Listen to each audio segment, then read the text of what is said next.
এটাই ওই দেশের মধ্যে সবচেয়ে দামি জিনিস। দিনাজপুরের বীরগঞ্জ উপজেলা স্বাস্থ্য কমপ্লেক্সে চিকিৎসা সেবাদানে হয়রানি ও অবহেলা সহ নানা অনিয়মের অভিযোগে দিনাজপুর বীরগঞ্জ উপজেলা স্বাস্থ্য কমপ্লেক্সে অভিযান চালিয়েছে দুর্নীতি দমন কমিশন দুদক। 23 এপ্রিল সকাল 11টা থেকে 4টা পর্যন্ত অভিযানের নেতৃত্ব দেন দিনাজপুর দুর্নীতি দমন কমিশনের সহকারী পরিচালক ইসমাইল হোসেন।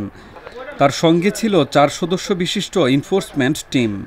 প্যাথোলজিক্যাল টেস্ট এবং এক্স-রে করার ক্ষেত্রে তারা একটা খসড়া কাগজে লিস্ট করে পেশেন্টদের, এবং যে লিস্ট পায় সেখান থেকে সেই দিনে যেমন 30 জন বা 20 জন হলে তখন সেখান থেকে তারা 6-7 জনের টাকা রেজিস্টারে এন্ট্রি করে, সেই গভর্নমেন্টকে সেই 6-7 জনের টাকা তারা গভর্নমেন্ট ফান্ডে জমা দেয়। বাকি তাদের টাকা আমরা আত্মসাতের তথ্য প্রাথমিকভাবে সত্যতা পেয়েছি।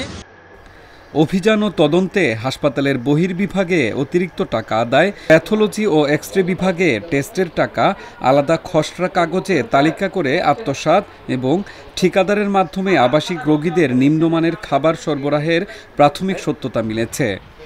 এ সময় খাদ্য সরবরাহকারী ঠিকাদার শরীফুল ইসলাম দুদকের অভিযানের সংবাদ পেয়ে হাসপাতাল হতে সরে যান। মুঠোফোনেও তাকে পাওয়া যায়নি। এটাই ওই দেশের মধ্যে সবচেয়ে দামি জিনিস।